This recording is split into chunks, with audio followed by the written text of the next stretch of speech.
Bom, enquanto Brasília fervia, o presidente da República estava em uma agenda em Minas Gerais. Presente na inauguração de uma fábrica de insulina em Nova Lima nesta sexta-feira, Lula anunciou que pretende divulgar panfletos com os feitos do governo para todos os deputados e senadores do Congresso. Repórter André Anelli, boa noite, André. Como é que isso vai funcionar? Qual o objetivo do presidente? Bom trabalho, bem-vindo.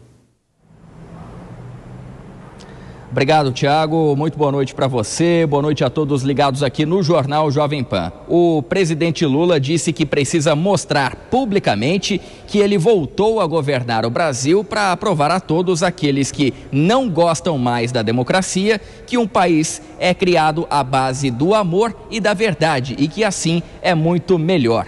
Essas declarações foram dadas durante o discurso dele na inauguração de uma fábrica de insulina em Nova Lima, no interior de Minas Gerais, como você destacou agora há pouco, né, Tiago? E nessa ocasião, o presidente Lula defendeu que uma forma de mostrar ao Congresso que o governo tem feito pelo país é a distribuição de panfletos, que ele não explicou se esses panfletos seriam digitais ou impressos. Ainda segundo Lula, esse material deve ser distribuído a todos os congressistas, sejam eles da base ou da oposição ao governo.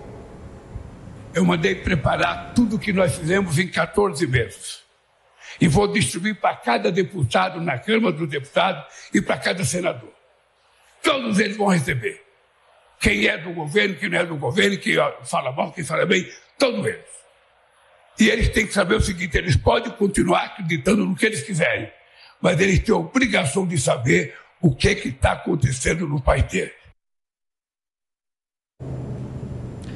O presidente Lula não comentou a respeito da atual crise com o Congresso Nacional, mas ele acabou fazendo essa manifestação justamente poucos dias depois de ele mesmo ter cobrado os ministros Fernando Haddad, da Fazenda, e Geraldo Alckmin, do MDIC, do Ministério do Desenvolvimento, Indústria, Comércio e Serviços, por melhores articulações políticas com o Legislativo. Alexandre Padilha, das Relações Institucionais, e que é o responsável então por essa movimentação, tem ficado cada vez mais distante do presidente da Câmara dos Deputados, Arthur Lira, e para compensar esse atrito, Lula já se reuniu de forma sigilosa com Lira no último final de semana e deve fazer o mesmo com o presidente do Senado, Rodrigo Pacheco, na semana que vem.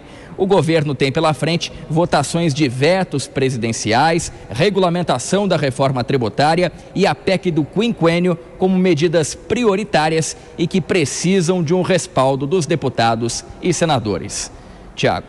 O André, e em um outro compromisso também nessa sexta-feira, uma visita ao ITA, o Instituto Tecnológico de Aeronáutica, aqui em São José dos Campos, no interior paulista. O presidente defendeu mais investimentos na indústria de defesa. Qual foi a declaração dele sobre esse assunto?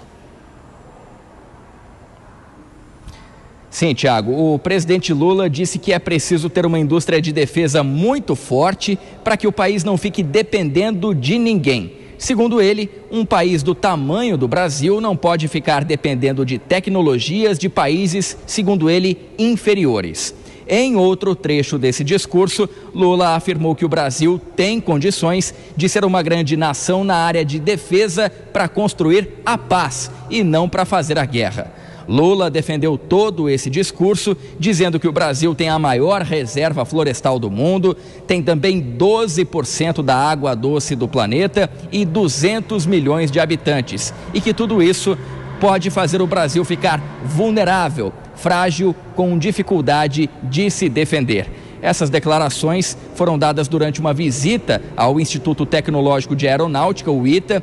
Essa visita que aconteceu em São José dos Campos, no interior de São Paulo, e o presidente acabou então dessa forma se aproximando, fazendo mais um gesto de aproximação em relação aos militares. Apesar do discurso do presidente Lula, a gente relembra aqui que já tramita no Congresso Nacional uma proposta de emenda à Constituição que aumenta o orçamento das Forças Armadas. A medida é de autoria do senador Carlos Portinho e, segundo o texto, o governo federal deve partir de 1,2% do PIB, o Produto Interno Bruto, para o orçamento de defesa e a cada ano vai aumentando em pelo menos 0,1% o repasse até atingir o índice mínimo de 2%. O ministro da Defesa, José Múcio Monteiro, também tem defendido o que considera uma melhor previsão orçamentária diante dos contingenciamentos do governo nos repasses ao setor.